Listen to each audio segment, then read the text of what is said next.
सामाजिक आरो जोंनि जे ओनसोलखौ जौगाहोनांगौनि थाखाय बर' हारिनि सार्थ'आव रायजो राजानि सार्थ'आव बयबो खौसेयै नेशनेल पार्टिखौ एंगारनानै रिजनेल पार्टियाव फैनानै बयबो खामानि मावनांगौ आरो जोंनि जे भारतनि संबिजिरनि गेजेरजों जोंनि जे बर' हारिनि बा ओनसोलनि बिटिआर ओनसोलनि जे थामोनथा रैखाथि आरो जौगानाय आरो जोंनि जे आइडेन्टिटिखौ जोबफासे लांनांगौनि थाखाय जों बयबो खामानि मावनांगोन। बेनि थाखायनो जों क'क्राझार जिल्ला दुलाराय बर' फरायसा आफादनिफ्राय जोंनि माहारियारि आफादनि जे मानिजाथाव दुलाराय बर' फरायसा आफादनि बर' मानगोनां बिथांखौ सोंखारिनिफ्राय गोजानाव थानांगौ आरो बिथांखौ जे इनसाल्ट खालामनायनिफ्राय गोजानाव थानांगौ आरो फैबाय थानाय समाव बिथांमोना जोंनि जातिनि फारसे खामानि मावनायाव बा इन्टारेस्टआव बिथांमोना बयबो बारसोमफैनांगौ। थांनाय 23 आगष्टआव बिटिआरनि इएम बर'ख दे बिथाङा दुलाराय बर' फरायसा आफादनि मानिजाथाव आफादगिरि मुस्रि दिपेन बर' मानगोनां बिथांनि सायावहाय जे माखासे गनायजाथावै बाथ्राखौ बुंबाय बेखौ लानानै जों दिनै नोंथांमोननि चेनेलनि गेजेरजों जोङो दुखु फोरमायदों आरो जोङो बेबायदि बाथ्रा बुंनायनिफ्राय बर'ख दे इएम मानगोनां बिथांखौ गोजानाव थानो थिनदों। मानो होनबा दुलाराय बर' फरायसा आफादा जाति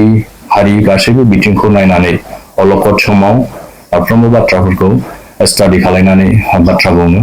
सम आरो थासारिखौ नायनानै दिनै जोंनि समा बेखौ खावलायदों बा जोंनि समा दिनै रायजो राजा दिनै बेखौ लुबैदों सासे माहारियारि आफादनि दैदेनगिरि हिसाबै दिनै दुलाराय बर' फरायसा आफादनि मानगोनां आफादगिरि मुस्रि दिपेन बर'आ जोंनि रायजो राजानि गासैबो बिथिंखौ जौगानाय बेखौ नायनानै दिनै मोनसे बिटिआरआव गोजोन लाबोनांगौनि थाखाय आरो जोंनि रांखान्थि सोलोंथाइ बिथिं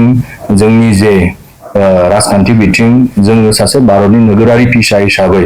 भारतनि संबिजिरनि गासैखौबो जों इन्जय खालामनांगौनि थाखाय आरो जोङो जोंनि ओनसोलखौ जौगाहोनांगौनि थाखाय जोंनि जे रिजनेल पार्टि फारियै बिटिसिआव दिनैहाय बिटिआरआवहाय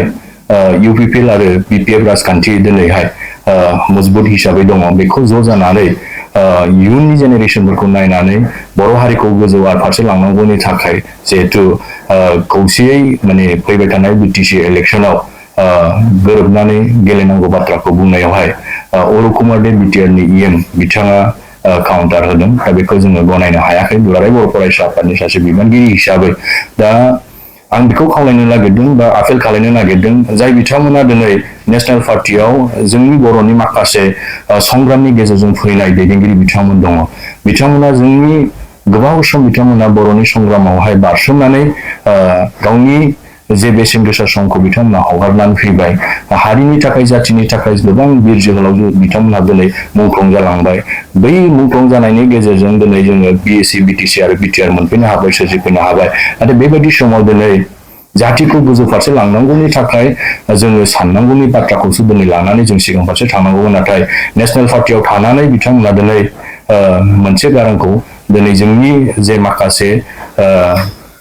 बर'नि जे सोमावसारनाय संग्रामि बेखौ बावगारनो नागिरनाया बेयो दुखुनांथाव बाथ्रा। बेनि थाखायनो जायफोर दिनै नेशनेल पार्टियाव थानानै बिथांमोना बाथ्रा बुंबाय थादों बेनिफ्राय गोजानाव थानांगौ आरो फैबाय थानाय समाव बर' हारि जातिखौ आरो ग्रेटार इन्टारेस्टनि थाखाय जोंनि रांखान्थि बिथिं सामाजिक आरो जोंनि जे ओनसोलखौ जौगाहोनांगौनि थाखाय बर' हारिनि सार्थ'आव रायजो राजानि सार्थ'आव बयबो खौसेयै